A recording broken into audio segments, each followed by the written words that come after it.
Comparing ionic and covalent compound. Ionic compounds consist of ions and covalent compounds consist of molecules. This we have seen at many places in the previous video lectures. Ionic compounds are good conductors of heat and covalent compounds are poor or non-conductors of heat.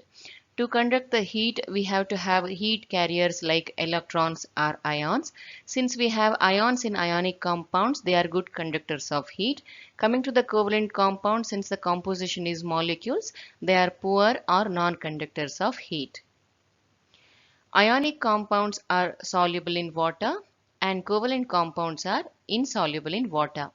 I have put a star above these 2 points because in the previous lecture we have seen that there are many water insoluble ionic compounds and water soluble covalent compounds. So I suggest you people to consider the statement that ionic compounds are soluble in water and covalent compounds are insoluble in water very superficially. This will not explain the complete truth about all ionic and all covalent compounds. Next point, ionic compounds are insoluble in organic solvents.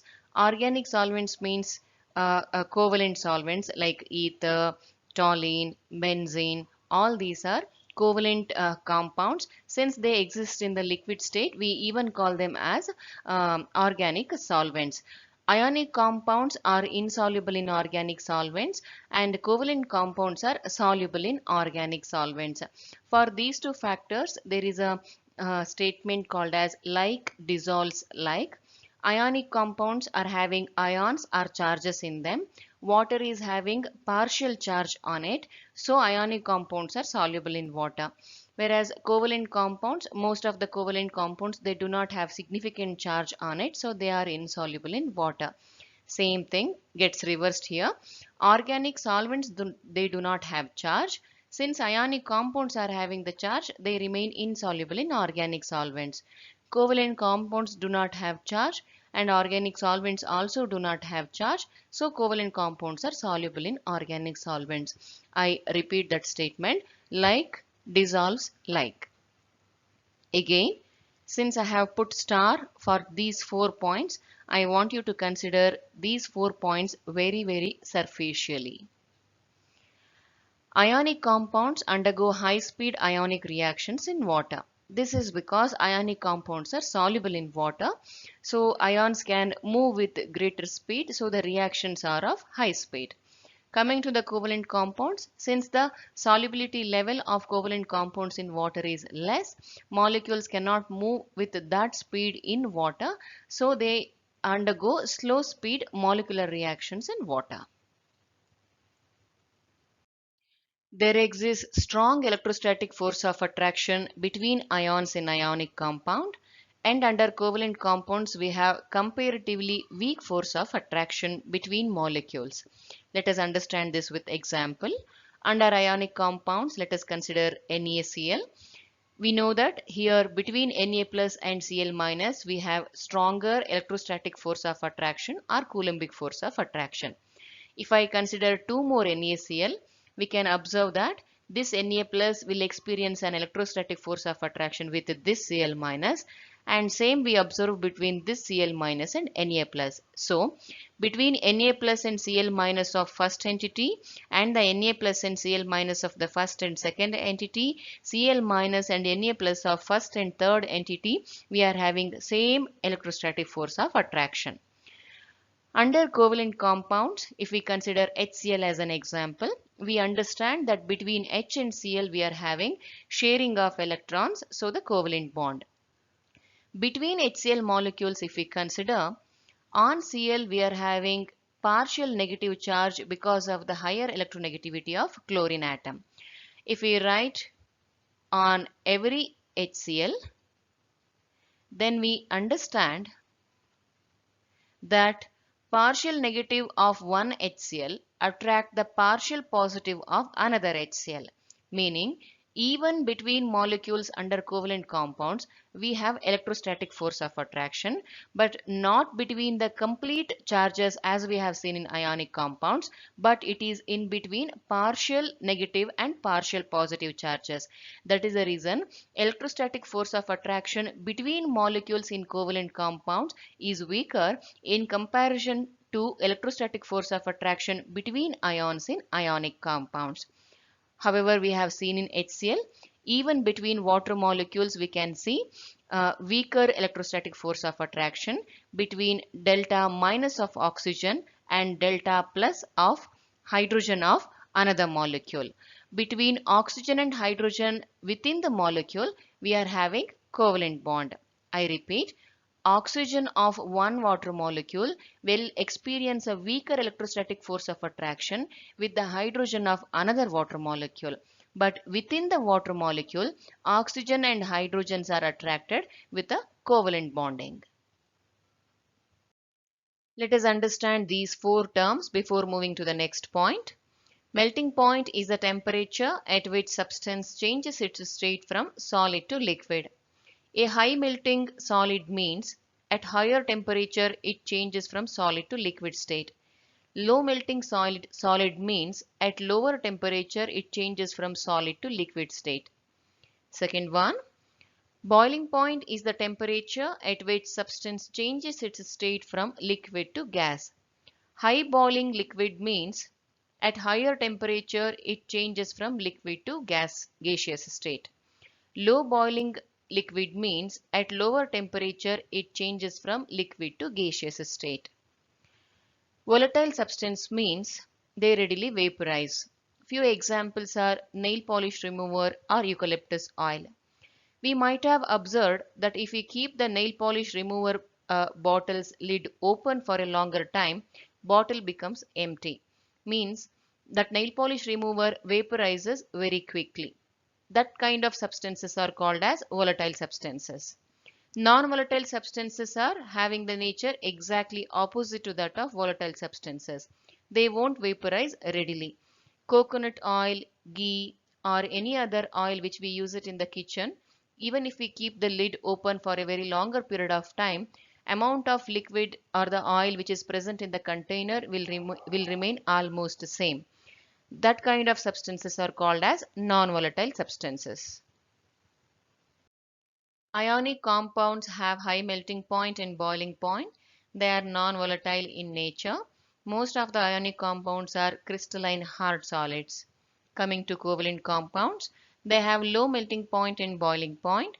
Comparatively, they are more volatile. Covalent compounds may be gases, liquids, soft solids, or in few cases they may be very hard solids like diamonds. Let us take sodium chloride as an example under ionic compound and water as an example under covalent compound. Whenever we are melting solid sodium chloride into molten sodium chloride, what we are breaking is the electrostatic force of attraction between the ions.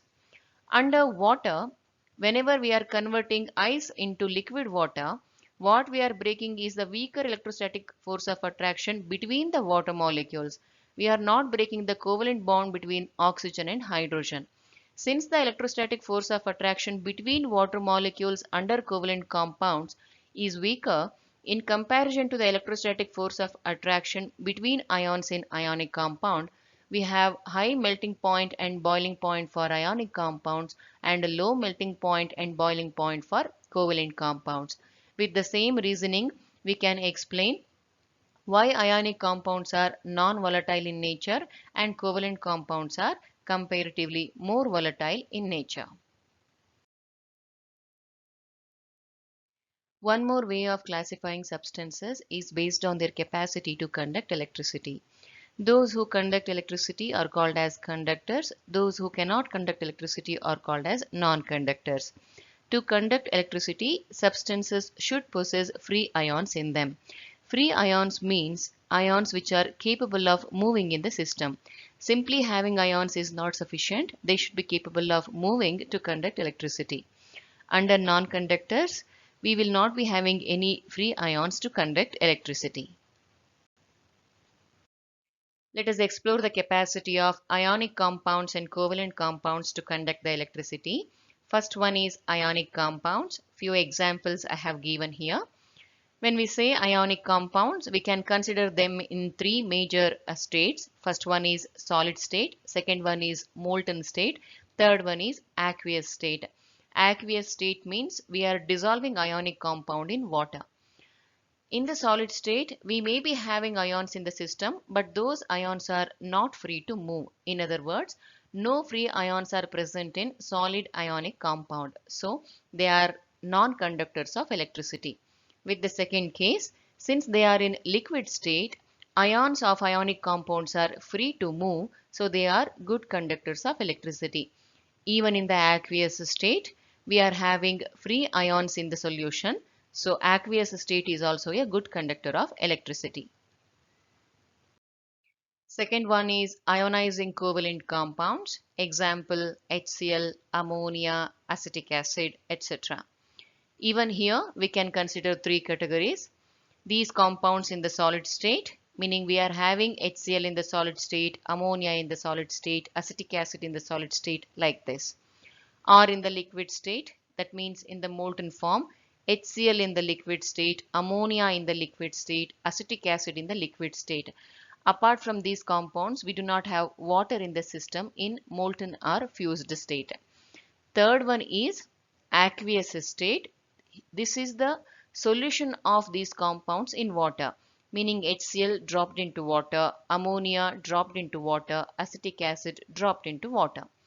In the first case, that is in the solid state, we do not have ions in the system, so no free ions, they are non-conductors. Even in the liquid state, we will not be having any free ions because we know that covalent compounds are molecular in nature. So they are also non-conductors. But when we drop these particular compounds in water, they dissociate and form ions. The process was called as ionization. Now we are having free ions in the system. So aqueous state of ionizing covalent compounds conduct electricity. Last one is non-ionizing covalent compounds like glucose and non-polar covalent compounds like camphor. Let us first do it with glucose and then move on to camphor. If we consider three states, solid state, meaning we are considering the non-ionizing covalent compound in the solid state. Molten state means we are considering the same compound in the liquid form. Apart from the non-ionizing covalent compound, we have nothing else in the system. Aqueous state means non-ionizing covalent compound is present in the water as a solution.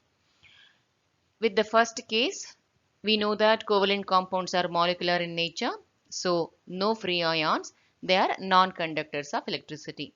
If we take the molten form, again, since they are molecular in nature, we do not have free ions in the system, they are also non-conductors of electricity. When glucose is dissolved in water, we will be having glucose solutions. But in the solution, glucose is still present in the molecular form, meaning we do not have free ions even in this case. So, glucose solution is also a non-conductor of electricity. Coming to the non-polar covalent compounds like camphor, solid state and molten state, same is the property. But when it comes to the aqueous state, we know that non-polar covalent compounds are insoluble in water. So the third case is not applicable to non-polar covalent compounds.